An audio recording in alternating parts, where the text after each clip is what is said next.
자, 두 번째 시간 시작합니다. 자, 4절에 아까도 말씀드렸지만은, 저기 이제 아름다운 이름이다라는 그 단어가 나와요. 그 아름다운 이름이라는 그 단어 안에는 예수님은 상속자이고, 예수님은 아들이다라는 그 의미가 포함이 되어 있는 말이에요. 그냥 아름다운 이름, 뭐 위치적으로 높은 이름 이런 의미가 아니에요. 상속자, 맏아들이라는 이름이 사실은 아름답다라는 표현인 거예요. 그 말은 늘 이야기하지만은 영으로 오신 예수님이란 말이에요. 예. 자, 그 다음에 2번 문제 갑니다. 너는 내 아들이라 오늘날 내가 너를 낳았다라고 그랬는데 그 의미는 무슨 의미예요? 5절 다시 한번 볼까요? 천사 중 누구에게 너는 내 아들이라 오늘 내가 너를 낳았다 하셨으며 또다시 나는 그에게 아버지가 되고 그는 내게 아들이 되리라. 이 말을 천사들에게 누구에게 그런 말을 한 적이 있냐는 것이죠. 그렇죠? 이걸 갖다 좀 누구한테 하시는 말씀이에요? 우리한테. 예수님이다. 예수님. 예수님이 되시는 거예요. 그렇죠. 예수님을 두고 하는 이야기잖아요. 그렇죠? 예수님을 두고 하시기 때문에 그러니까 예수님이 천사보다도 더 뛰어나신 분이다라는 것을 지금 역으로 설명하고 있는 거잖아요. 그렇죠? 자, 낳았다는 의미는 그럼 무슨 의미? 자녀 삼아지는 날. 그러니까 말씀을 깨달아서 내가 예수님이 나를 구원하시는 분이다라고 깨닫는 그 순간 이제 내가 그렇죠. 새로 태어나는 우리가 태어나는 것이죠. 근데 지금 여기서는 하나님께서 예수님께서 요단강에서 세례요한에게 침례받을 때 들렸던 음성이죠. 이는 내 사랑하는 아들이요 이렇게 설명을 하죠. 내 기뻐하는 자다 이렇게 하면서 너는 내 아들이라라고 이야기하신단 말이에요. 그러면은 오늘날 내가 너를 낳았다고 하는 이 말을 너를 낳았다라는 말은 진리와 생명의 영으로 낳았다라는 이 말이란 말이에요. 그러면은 이 오늘날이라는 것은 바로 부활의 날이죠. 내가 진리와 생명의 영으로 나아지는 날이 나 죽었던 영이 살아나는 부활의 날이죠. 그 의미단 말이에요. 그러니까 그 오늘날은 늘 있는 날이 되었죠. 어떤 한 날만 되어서는 안 되는 거예요. 오늘날이라는 말은 내가 늘 오늘날이 되어야 되고 부활의 날이 되어야 된다. 무엇으로? 진리의 말씀으로 내가 늘 깨어나야 된다라는 것을 이야기하고 있는 거예요. 자, 우리가 성경을 통해서 예수님의 탄생 기록을 보죠. 자, 그러면은 처음에 기록은 뭐예요? 아기 예수로 탄생하는 기록을 우리는 알죠. 그렇죠? 아기 예수님이 마리아에게서 그 성령으로 잉태되어 나심이 나온단 말이에요. 그 나심은 어떤 나심이에요? 육신으로, 육으로 나심이단 말이에요. 육과 혈을 가진 몸으로 나심이란 말이에요. 그 나심이 있고 그 다음에 하나님의 맏아들이 되셔서 예수 그리스도적 진리와 생명의 영으로 나심을 지금 또한 설명을 하고 있는 거예요. 이게 사도행전 13장에서도 나오고 그 다음에 시편 2장에서도 나오는 거예요. 사도행전 13장 33절 그 다음에 시편 2장 7절에도 다 있는 말씀이다. 여러 군데서 인용이 된 거죠. 자, 그러니까 아기 예수로 탄생하신 것은 인자 예수님의 그 나심인데 인자 예수님의 나심은 왜 인자 예수님으로 나셨어요? 이거는 죽으시기 위해 나신 거란 말이에요. 인자 예수님은 십자가에 못 박혀서 죽으시고 구원을 이루시기 위해서 인자 예수의 몸으로 오셨어야만 되는 거예요.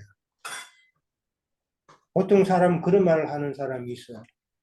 하나님은 능력의 하나님인데 그러면 말씀으로 모든 사람 다 천국 가게 하면 되지. 왜 힘들게 십자가 못 박혀 죽냐고 그렇게 이야기를 하는 사람도 간혹 있어요.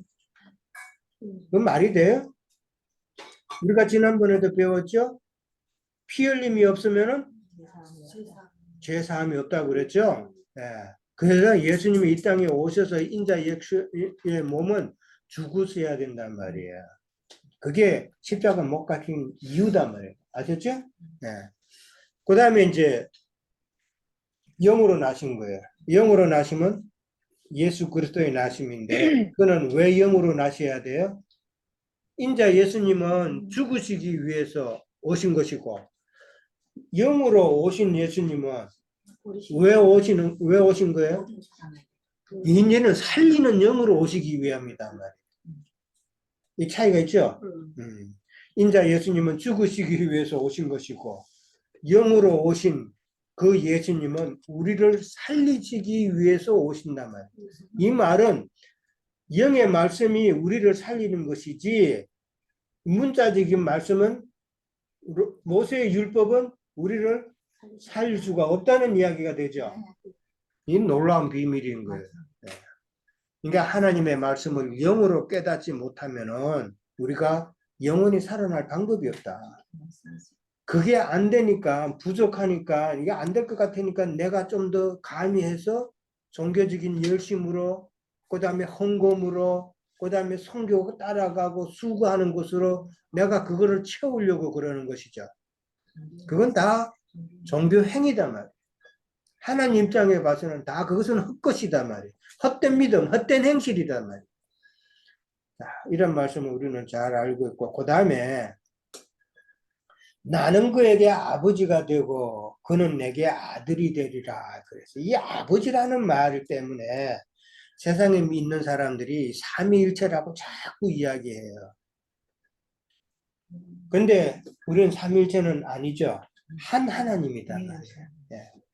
정말 늘 이야기했지만 삼위라는 말은 위패, 죽은 사람 그 패, 그 있죠. 누구 뭐 패 쓰죠. 그게 위패란 말이에요. 위패. 위라는 말은 독립성이다 말이에요. 할아버지 따로, 아버지 따로, 위패가 따로 있죠. 예, 하나가 아니잖아요. 그 위라는 말은 각자 독립성을 이야기한다. 그러니까 하나님 아버지 따로, 아들 따로, 성령 따로 이렇게 밖에 설명이 안 된단 말이에요. 그러나 우리는 삼위가 아니라 한 하나님이단 말이에요. 한 하나님. 그렇게 이해를 하면 되는데 그는 나에게 아버지가 됐다는 이 아버지라는 단어 때문에 이제 삼위일체다라고 자꾸 주장하는데 근데 여기서는 왜 아버지라는 단어가 나왔을까? 이 뭐를 설명하기 위해서 그는 나는 그에게 아버지가 되고 이게 하나님은 예수님의 아버지라고 그랬잖아요. 아버지가 된다는 아버지라는 말이 왜 나왔을 것 같아요? 그리고 나는 아들이 된다 이 말. 아버지와 아들 관계 이걸 총수로 보면 안 되는 거예요. 성경에서는 아버지와 아들 갖다가 자꾸 우리가 이렇게 사람의 생각으로 총수로 보면은 이해가 안 돼요. 이 아버지는 아버지와 아들이라는 것은 같은 DNA를 가졌다 이 말이란 말이에요. 같은 DNA. 그러니까 그렇지 한 근원이란 말이 바로 아버지라는 말이에요. 예, 같은 DNA고 그러면은 같은 영, 같은 말씀으로 같은 진리와 생명의 말씀으로 났다라는 이 말이란 말이에요. 그러니까 아버지와 나는 하나다라고 그랬잖아요. 그러니까 아버지의 말씀이 내 말이 아버지 그러니까 내가 하는 말이 곧 아버지가 하는 말이라고 그랬죠. 그러니까 같은 말씀의 DNA란 말이에요. 이게 바로 아버지다라는 거예요. 그러니까 촌수로 아버지 따로 그렇게 생각하면은 참 성경 이해 못해요. 이해됐죠 이제? 네. 네, 아버지가 된다는 말을 그렇게 이야기하고 그 다음에 이제 예, 히브리서 1장 4절부터 이제 14절까지는 이제 천사에 대해서 또 이제 쭉 나와요. 예수님과 천사들을 어떻게 비교하고 있는가를 우리 살펴보는 거예요. 자, 4절에는 천사보다 뛰어났다라고 표현이 나왔죠. 네, 천사보다 뛰어났다고 그랬어요. 그 다음에 9절에도 보면은 마지막에 즐거움의 기름을 주께 부어 주를 동류들보다 뛰어나게 하셨도다 하는데 이 구절은 시편 45편 6절에서 7절에서 인용한 거예요. 한번 찾아볼까요? 시편 45편 6절에서 7절. 시편 45편 6절에서 7절 834페이지쯤에 있어요. 여기서는 주가 아니라 이제 왕으로 표현을 해놨죠. 지금 오늘 히브리서 9절에 나와 있는 이 내용이 바로 시편 45편 6절에서 6절 7절에서 인용한 부분이에요. 자, 6절 7절 다 같이 읽습니다. 하나님이여 주의 보좌는 영원하며 주의 나라의 규는 공평한 규이니이다. 왕은 정의를 사랑하고 악을 미워하시니 그러므로 하나님 곧 왕의 즐거움의 기름을 왕에게 부어 왕의 동료보다 너무나 뛰어나게 하셨다. 자, 여기는 왕의 동료라고 되어 있죠. 네. 그러니까 이게 9절에는 주를 동료들보다 뛰어나게 해요. 이 동료가 뭐예요? 천사. 네. 자, 그 다음에 5절에 보면은 아까 우리가 다뤘는데 하나님께서는 아들을 이제 내가 영으로 낳았다고 그랬는데 천사는 하나님의 영으로 난 자가 아니다라는 그 이야기죠. 예수님은 하나님께서 그 영으로 오늘 내가 너를 낳았도다. 진리와 생명의 영으로 이게 낳았도다라고 이제 두 번째 나심이죠. 첫 번째 나심은 육적 나심이고 두 번째 나심은 영으로 나심이다 말이에요. 그 영으로 나심이 바로 우리를 살려주는 영이 되시는 거잖아요. 그렇죠? 그러니까 그 영이 더 중요하죠. 예. 물론 첫째로 이제 죽으셔가지고 구속을 이루는 것도 중요하지만은 그러나 우리가 누릴 수 있는 그 영으로 오신 그 내용도 참 중요하다. 그러니까 성경은 그걸 더 비중 있게 다룬다. 아까도 창세기 이야기했지만 3절부터는 그 영의 창조단 말이에요. 네, 그러니까 우리의 옛사람이 이 다 개간이 되어서 새하늘과 새 땅으로 재창조되는 것이 하나님의 목적이다 말이에요. 네. 그냥 하나님께서 지으신 이 땅에서 우리가 사는 게 이게 목적이 아니다 말이에요. 이 땅에서 천년왕국, 천년 만년 살아봤자 그게 뭔 소용이 있어요? 네? 괴로워요. 괴로워요.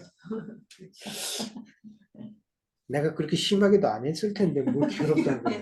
뭐 이승이 심한. 자, 그 다음에 5절에는 그러니까 천사는 하나님의 영으로 난 자가 아니다라는 이 말은 천사는 피조물이라는 것이죠. 예, 피조물이기 때문에 천사들은 하나님을 아버지라고 부를 수가 없다 이 말이죠. 어디 성경에 천사가 하나님을 아버지라고 부를 수 있었어요? 그런 내용이 없죠. 우리가 부를 수 있죠. 왜? 왜냐면 하나님 마다들과 같은 마다들의 형제니까 우리는 같은 DNA란 말이에요. 그러니까 우리는 하나님을 아버지라 부를 수 있지만은 천사들은 아버지라고 부를 수가 없다라는 이야기죠. 좀 심각한가 보네. 그때 그렇죠. 자, 그 다음에 6절에 가면은 마다들을 세상에 이끌어서 하나님의 모든 천사들은 그에게 경배할지라라고 나오죠. 그는 누구예요? 예수님이다 말이에요. 예수님께 경배하라고 하는 이 말은 다른 한면으로 보면은 천사는 경배의 대상이 아니다라는 이 말이죠. 그렇게 이야기하는 거예요. 그러니까 하나님은 경배의 대상이 아니다라고 그렇게 역으로 우리는 생각해 볼 수 있고 그 다음에 7절에 가면은 하나님은 천사들에 관하여는 그의 천사들을 바람으로, 그 다음에 사역자들을 불꽃으로 삼으셨다 그랬어요. 바람과 불꽃 다 하나님의 영이죠. 예, 영이단 말이에요. 오순절 다락방에 뭐가 나타났어요? 성령의 바람이 급하고 막 불어왔다 그랬죠. 그 바람이 불어왔다는 건 영이단 말이에요. 하나님의 영이 오순절에 임해서 그들이 하나님의 말씀을 깨달았다 이 말입니다. 예. 자, 그 다음에 13절에 가면은 또 하나님 우편에 아까 나왔죠. 너는 내 우편에 앉아 있으라라고 그랬는데 천사에게는 아무도 이런 말씀을 하시지 않았고, 그 다음에 예수님만이 그 원수를 발등상 삼을 수 있는 분이다라는 것이죠. 발등상 삼는다는 게 뭐 말이에요? 발등상이 뭐예요? 내 발받침대라는 거예요. 발받침대. 내가 발받침대를 삼고 내가 올라갈 수도 있고 내가 앉았을 때도 발받침대 이렇게 대고 앉아 있으면 더 편하죠, 발이. 비행기 탈 때 발받침대 갖고 가면 편하다고 그러잖아요. 그렇죠? 그런 발받침대. 원수들을 발받침대 삼을 수 있는 분은 예수님이다라는 거예요. 천사들에게는 그게 없다는 이야기다. 천사 중 누구에게 그렇게 발등상 삼을 수 있는 권한을 두셨나 이 말이잖아요, 지금. 그 다음에 14절에 가면은 천사들은 섬기는 영으로라고 나왔죠. 섬기는 영으로 쓰임받게 돼 있다라는 말이에요. 그러니까 구원받을 상속자들을 섬기는. 그러니까 천사보다도 우리가 더 위죠. 좀 놀라운 사실이에요. 왜 그렇게 천사보다 높아질 수 있어요? 같은 하나님의 DNA를 가졌기 때문에. 그렇죠. 그냥 믿는다고 해서 다 이루어지는 건 아니에요, 이거. 이게 그 말하는 것도 잘 알죠. 우리가 진리의 말씀으로 양육받아서 같은 말씀으로 가야 된단 말이에요. 근데 다른 영, 다른 예수, 다른 복음이 참 진리의 말씀인 줄 알고 그 말씀으로 양육받아서 가면은 상속자가 될 수 있어요, 없어요? 안 된다는 것을 우리는 또 역으로 깨달아야 되는 거예요. 자, 그 다음에 이렇게 그러면 성경에서 아까도 수잔자님이 이야기했지만 왜 예수님과 천사들을 이렇게 비교를 할까 하는 것을 우리는 이해를 해야 되잖아요. 그렇죠? 자, 골로새서 2장 16절을 한번 찾아봅니다. 예, 골로새서 2장 16절.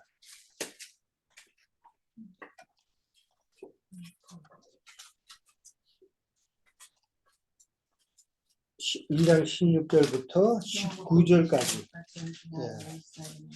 2장 16절, 325페이지쯤에 있어요. 16절부터 19절까지 읽도록 합니다. 다 같이 읽습니다. 그러므로 먹고 마시는 것과 즐기나 초하거나 안식을 누구든지 너희를 비판하지 못하게 하라. 이것들은 장래의 그림자이다. 몸은 그리스도의 것이니 아무도 우연의 겸손과 천사 숭배로 너희를 정죄하지 못하게 하라. 그가 그 본 것을 의지하여 그 육신의 생각을 따라 헛되이 과장하고 머리를 붙들지 아니하니라. 지금 자 거기까지요. 자 여기서 보면은 육신의 생각을 따라 헛되이 가정하고 머리를 붙들지 아니하는 게 천사를 지금 붙들고 머리는 안 붙든다 그러죠. 이 머리는 그럼 누구예요? 예수 그리스도단 말이에요. 그러니까 지금 18절에 보면은 꾸며낸 겸손과 천사 숭배를 이유로라는 말이 나와요. 천사 숭배라는 말이 나오죠. 이 꾸며낸 겸손이라는 말이 나온단 말이에요. 이 말이 왜 나왔냐 하면은 이단 사상을 가르치고 이단 그 잘못된 다른 복음, 다른 영, 다른 예수를 가르치는 그런 이단 교사들이 성도들에게 뭐라고 그러냐면은 우리는 하나님을 직접 경배할 자격이 없는 그런 자라고 가르치는 거예요. 한면으로 들으면 맞는 것 같죠? 그죠? 우리는 제된 모습이니까 죄인이니까 한 면으로는 맞는 것 같지만 그러나 뭐를 망각하고 있어요? 예수님의 피값을 구속을 망각하고 있는 이야기죠. 우리 약심만 보면은 참 우리가 하나님 앞에 나가기에 부족하다라고 생각이 들 수 있죠. 그러니까 우리는 겸손해야 된다라고 가르치죠. 그러니까 겸손해야 되니까 우리가 직접 나가지 않고 하나님 앞에 나가는 것이 직접 나가는 것이 아니라 천사들에게 가서 천사들에게 언급을 해가지고 하나님 앞에 전달하도록 하는 천사를 그 중간에 끼 넣는단 말이에요.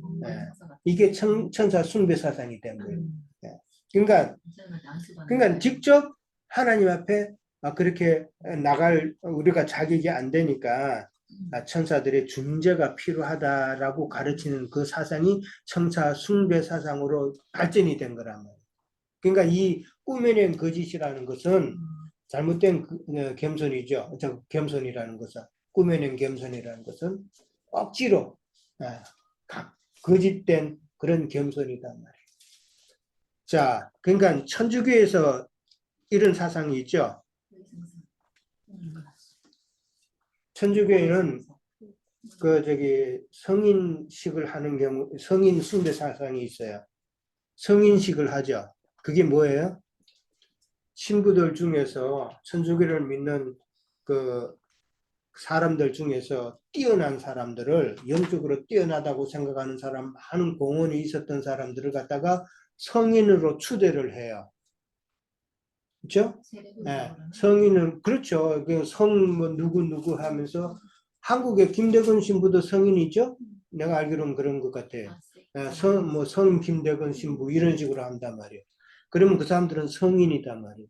성인인데 천주교에서는 내가 알기로도 그런 성인들 상에 가가지고 이게 스태츄 있잖아요. 그 앞에 가서 기도한단 말이에요. 이게 성인 숭배 사상이에요. 그 똑같아요. 다 그런 내용들이에요. 그리고 이게 마리아가 중간에 끼어 있잖아요. 내가 한국에 있을 때 미국에 오기 전에 우리 집 바로 맞은편에 탁구장이 있었어요. 예, 그때 내가 탁구도 좀 많이 치고 그랬을 텐데 탁구장에 갔는데 탁구장을 보는 그 주인이 천주교인인데 아가씨였어서 나이도 나보다 비슷하거나 뭐 한 살 적거나 그랬었어요. 그러니까 상당히 처녀가 이제 그 탁구장을 하고 있었는데 그 사람이 천주교인이었어서 그냥 하도 이제 자주 가고 좀 알고 친해지고 이러니까 내가 물었어. 천주교에서는 왜 성모 마리아가 있고 그 상을 세워놓고 그 성모 마리아한테 기도하고 하느냐 내가 질문을 했어. 그래서 그때 그 사람 대답이 또 이 이야기야. 우리가 아버지한테 바로 이야기가 하기에 좀 두렵지 않냐. 그러니까 엄마한테 말하면 우리가 쉽지. 그러니까 엄마 같은 마리아한테 이야기를 해가지고 하나님 앞에 하는 이 단계를 이야기하는 거예요. 똑같아요 지금. 사람이 생각하기에는 참 맞는 말 같죠? 네, 근데 전혀 안 맞는 말이에요. 우리는 시장이 다 찢어졌잖아요. 그렇죠? 십자가 사건으로 인해서 우리는 성소에서 지성소로 바로 들어갈 수 있는 거예요. 네. 그래서 우리의 신분도 와다리리 되고 그런 거예요. 네. 그러니까 얼마나 중요한 이야기예요. 이사야 8장 19절에 가면은 산자를 위해서 죽은 자에게 기도할 수 있겠느냐라고 나와요. 그렇죠? 네. 우리 자신을 위해서 죽은 자들에게 가서 기도할 수 있겠느냐라고 이사야 8장 19절에 나온단 말이에요. 네. 참 어리석은 사상이라는 것이죠. 그래서 지금 초대교회도 이런 사상이 팽배했기 때문에 바울 사도가 이 히브리서 1장에서 벌써 이 천사들에 대해서 이렇게 나온다 이 말이에요. 네. 그러니까 온전한 믿음을 가져야 된다. 자, 그 다음에 10절에서 12절에 가면 아까 태초 이야기를 했어요. 태초 이야기를 했는데 이 태초는 욥기 38장에 하나님께서 땅에 기초를 놓을 때에 욥에게 하시는 말씀이 내가 그때 기초를 놓을 때 욥 네가 있었느냐라고 말씀을 하시죠. 창세기 1장 3절에서 첫째 날부터 눈 씻고 봐도 하나님의 땅에 기초를 놓았다는 내용은 없어요. 그렇죠? 그러니까 창세기 1장 3절에서는 물질 세계를 창조하는 것이 아니라 하나님의 영적인 세계, 영적인 만물 세계를 창조하는 새 하늘과 새 땅을 창조하는 내용이다 말이에요. 그리고 물질 세계는 창세기 1장 1절에서 이미 태초에 하나님이 천지를 창조하시니라 하면서 그 창조를 이미 끝냈었단 말이에요. 근데 이제 욥기 38장에 나오는 땅에 기초를 놓을 때가 창세기 1장 1절에 원초적인 그 태초란 말이에요. 예, 그렇게 이해를 하고, 근데 오늘 보면은 땅의 그 옛 창조는 뭐라고? 10절에 가면은 그것들은 멸망할 것이라고 나와 있죠. 예. 멸망할 것으로 손으로 지으신 바라 그것들은 다 멸망할 것이다 라고 나오지만은 그러나 주는 영존하시다라고 그랬고, 그러나 또 옛 창조는 물질 세계는 다 낡아진다라고 그렇게 돼 있죠. 낡아질 것이지만은 그러나 주님은 여전하여 그 연대가 다함이 없다. 영원하다라는 것이죠. 지금 이건 뭔를 이야기하는 것이죠? 주님께서 창조하신 그 영적 세계는 영원하다는 그 이야기잖아요. 물질 세계는 다 없어지지만은 하나님께서, 예수님께서 창조하신 그 영적 세계는 영원하다는 것을 이야기하고 있다. 물질 세계가 없어질 것을 성경에서는 여러 군데 이야기하고 있죠. 한번 찾아볼까요? 이사야 34장 4절. 이사야 34장 4절.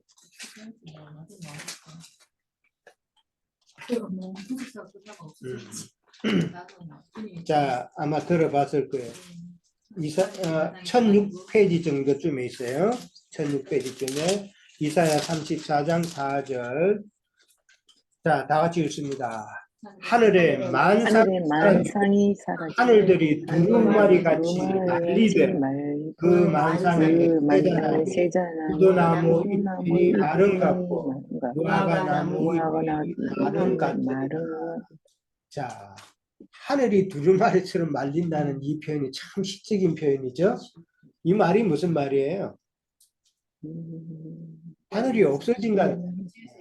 옛 창조의 옛 창조의 세계는 없어진다는 이야기잖아요. 그리고 포도나무 잎도 마르고 무화과 잎도 마른다고 그랬죠. 무화과 잎은 유대인들을 이야기하는 거 아니에요. 포도나무는 교회 시대를 이야기하는 거 아니에요. 그러니까 이 교회 시대나 유대인 시대나 모든 것이 이 땅의 모든 만물은 다 없어진다는 이야기잖아요. 이 말 뜻이 무슨 말 뜻인지 알아야 됩니다. 자, 베드로후서 3장 7절 다시 한번 봅니다. 베드로후서 3장 7절. 예, 베드로후서 3장 7절 385페이지.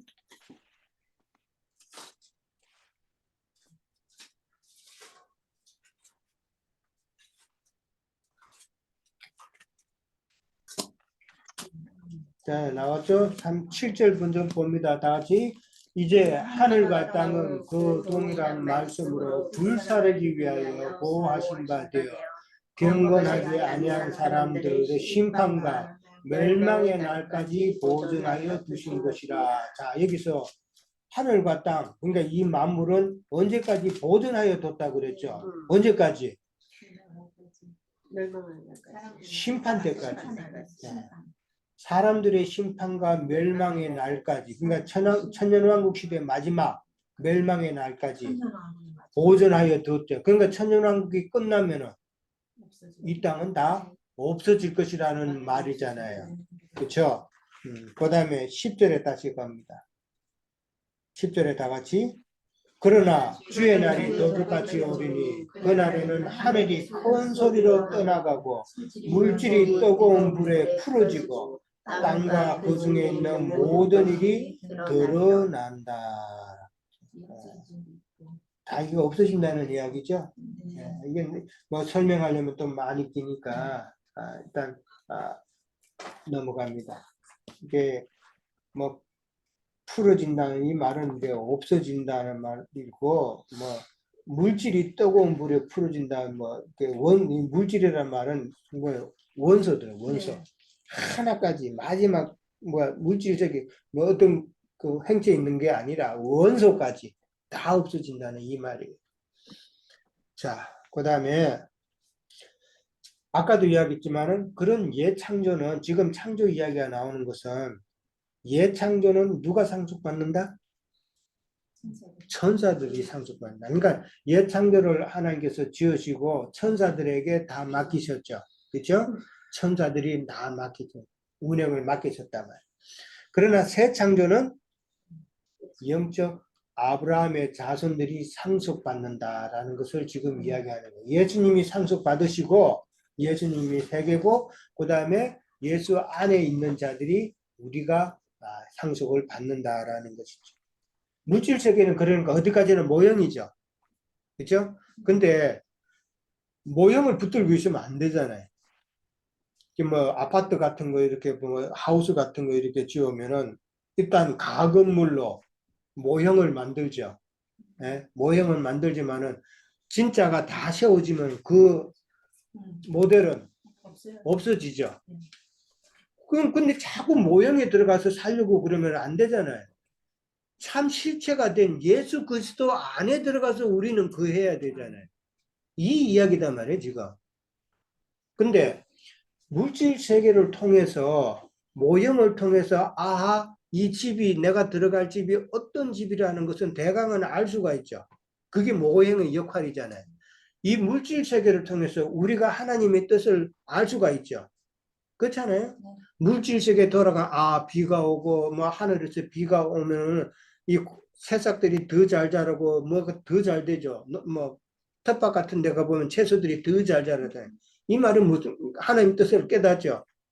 땅에서 나오는 물이 아니라 하늘에서 떨어지는 진리의 말씀이 참 우리를 더 잘 자라게 하는구나. 우리가 깨닫잖아요. 이런 것이 바로 물질 세계를 통해서 우리가 하나님의 영을 조금씩 깨달을 수 있는 것은 돼요.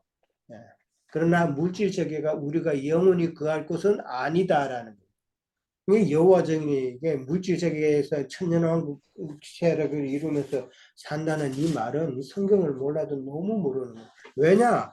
자기네들 교리만 그렇게 딱 세워놓고 왜? 그런 교리는 기독교가 예수 믿으면 천당 간다고 하는 이 교리는 사람들의 불안한 심리 이거 자극하는 거잖아요.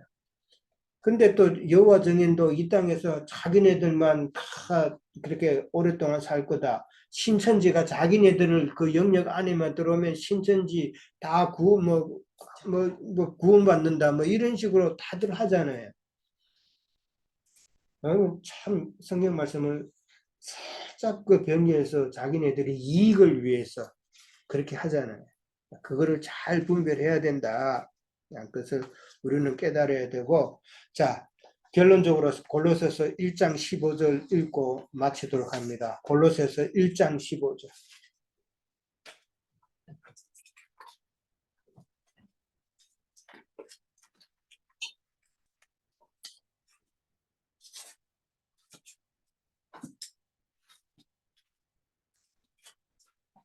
(324페이지쯤에) 있어요. 자, 찾으셨어요? 다 같이 읽습니다. 그는 보이지 않는 하나님의 형상이시요 모든 피조물보다 먼저 나신 이시니 만물이 그에게서 창조되되 하늘과 땅에서 보이는 것들과 보이지 않는 것들과 혹은 왕권들이나 주권들이나 통치자들이나 권세들이나 만물이 다 그로 말미암고 그를 위하여 창조되었고 그가 만물보다 먼저 계시고 만물이 그와 그 안에 함께 섰느니라. 그는 몸된 교회의 머리시라. 그가 근본이시요 죽은 자들 가운데서 먼저 나신 이시니 이는 친히 만물의 어떤이 되려 하심이니라. 라고 이렇게 예수님을 딱 소개하고 있어요. 만물이 어뜸이 된다는 말은 이제 머리가 된다는 말이에요. 예, 머리가 되는 겁니다. 그러니까 예수님께서는 하나님의 참 형상이고 모든 피조물보다 먼저 나셨다. 예, 그리고 만물이 그에게서 창조됐다.